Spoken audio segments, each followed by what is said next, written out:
Perkenalkan, nama saya Kawameng Tanah 1, NIM 251935, Program Studi Agroteknologi. Saya dari Universitas Kristen Wirawacana Sumba, Fakultas Sains dan Teknologi. Nah, di kesempatan kali ini saya akan membahas tentang karakteristik sosial dan ekonomi lokal dalam masyarakat Sumba, yang mana menurut Jack Klein-Veil 2010 yang ditulis dengan sebuah buku dengan berjudul Ekonomi Umma.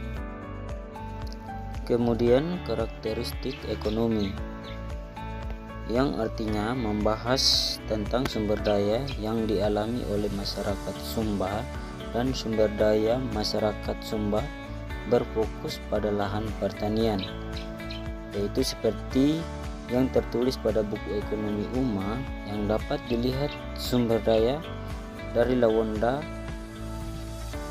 yang terlihat dari organisasi pertanian pada desa Paraimadeta, dan di dalam bahasa Sumba, umma merupakan istilah umum dari rumah. Dan untuk kata umma merujuk tidak hanya pada struktur fisik atau sebuah rumah, tetapi juga pada kelompok sosial yang berada di dalamnya. Dan pada masa lalu, masyarakat Lawonda itu memenuhi kebutuhan hidup sehari-hari dengan bertani, dan mereka juga mengumpulkan sebuah bahan makanan dari hutan ataupun dengan cara berburu binatang buas. Kemudian tanah, tenaga kerja berfungsi sebagai faktor utama.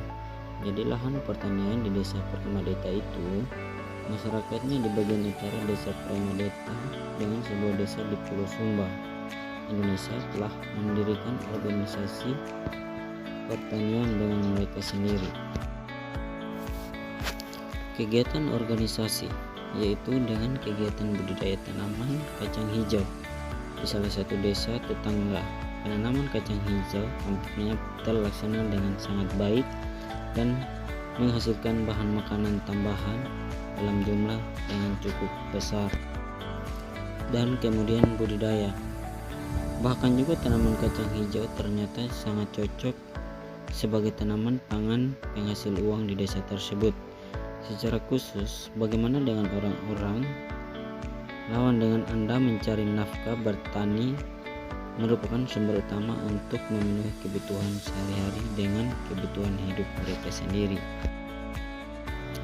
Dan adapun lahan pertanian, pada bagian terendah di wilayah lembah biasanya orang-orang membudidayakan padi, jagung, dan di bagian bukit-bukit yang berada di sekeliling itu hanya sebagian saja yang dapat bisa untuk tempat budidaya, dan hamparan lahan tanah yang belum bisa dimanfaatkan.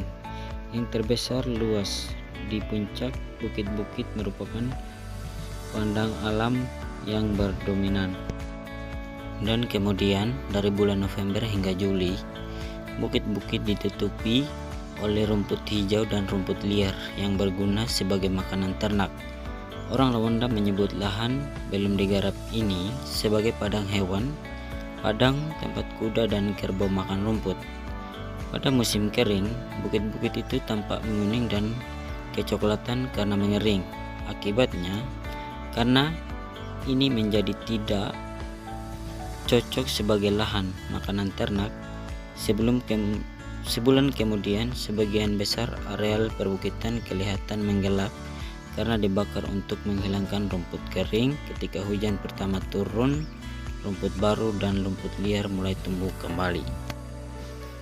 Kemudian pemandangan alam. Permukiman pada puncak bukit terdapat kebun-kebun budidaya, biasanya dipagari dengan onggokan batu-batuan atau pagar batu untuk menandakan batas pinggir lahan tersebut dan menghindari masuknya binatang-binatang buas. Daerah lahan kering di sekitar Lawonda menghasilkan jenis tanaman pangan penting seperti jagung, ubi kayu, dan akar umbian, serta ubi-umbian lainnya.